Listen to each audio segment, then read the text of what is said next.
Mas pesen pecute sing sampanan ben gawe 8 biji nggih. Oh nggih, sama niki nomor rekeninge. Riyen.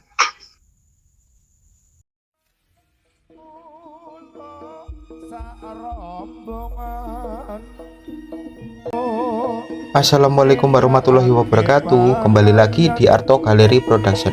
Dalam video kali ini saya akan membahas pecut tari atau pecut kepang, jumlahnya 8 biji. Ini dibeli masnya, rumahnya Kalimantan, sudah langganan di Arto Galeri Production.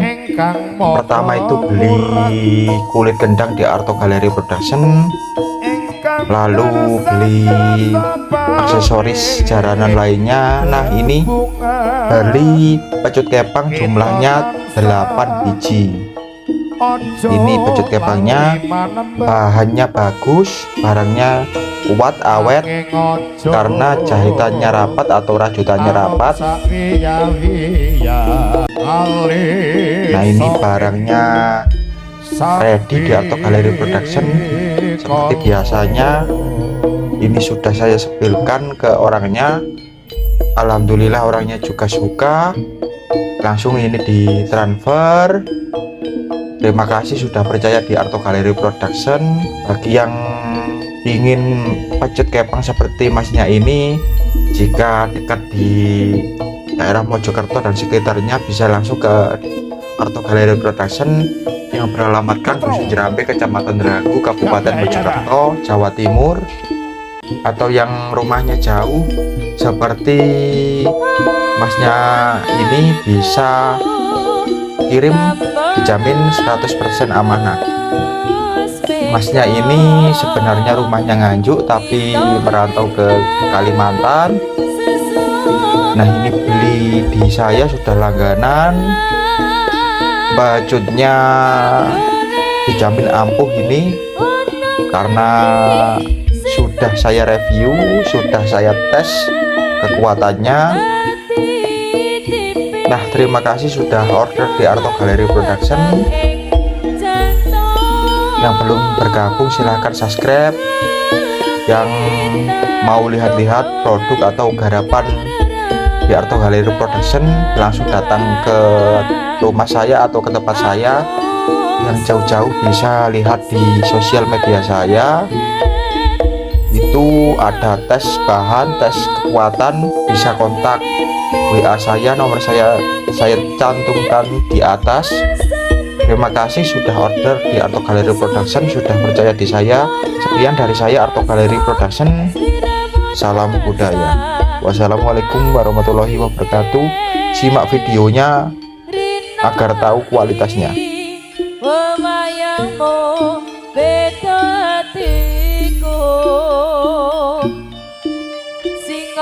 Tirta saumpama kapan boyoku bisa gegem lintang rangkoi dari rembulan. Aku samar kuatir lamun to sabar sekarang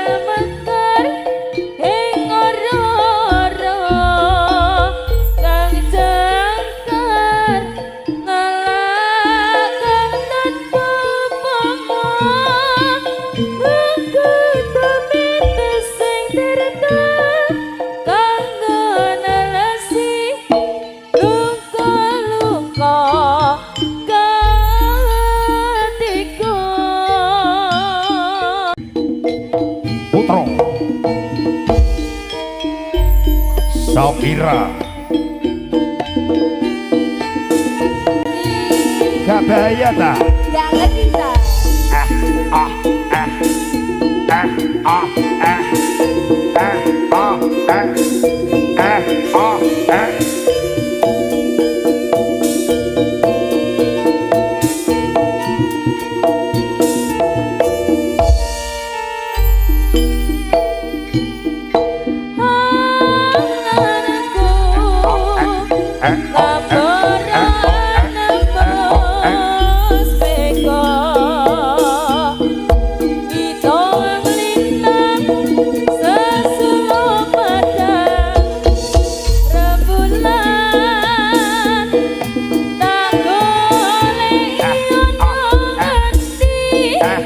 si pancerita hati tipi hidung keketek jantung lelungitan lung-lungan kang rerembatan Kampung Sorong Sorong Rengket Cimangga tak kirimi hayang kitir kasar berkiai sumilir orang rasa seliramu tansah tak pikir rino wangi wayang mobil singo tereno saumpama kapan boyangku bisa gegap bintang rangkai dewi rembulan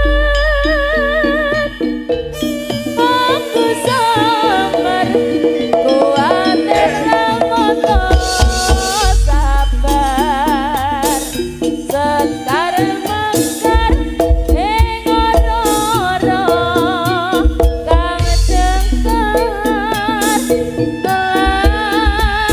kang tanpa upama bukan tumete sing dirasa kanggo nelesi luka-luka katika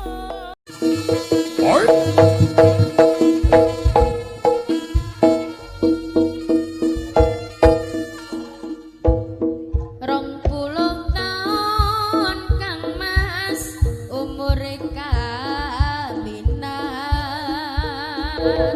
kowe karo aku urip bareng jejodhoan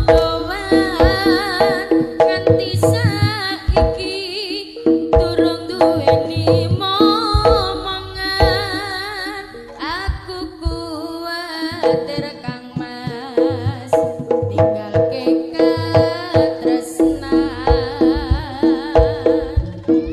Odik sayangku ojo cilik atimu tresnanipun Kang Mas ora kaya jalik penteren momongan ngono kersane pangeran cintaku suci sehidup semati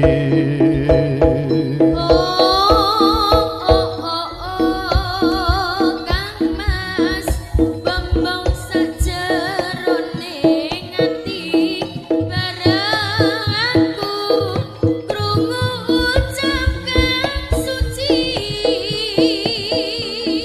nadyan kowe lodhe mandul ora duwe turut aku ora bakal ninggal sliramu yen pancen ono ayo padha bareng ama muji supaya antuk nugrahi Gusti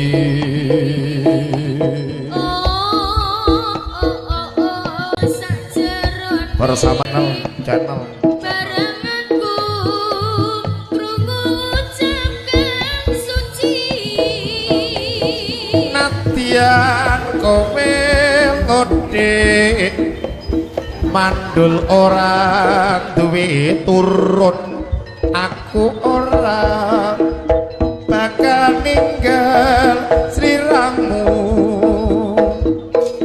yen pancen ono ayo padha bareng ama muji supaya antuk nugrahi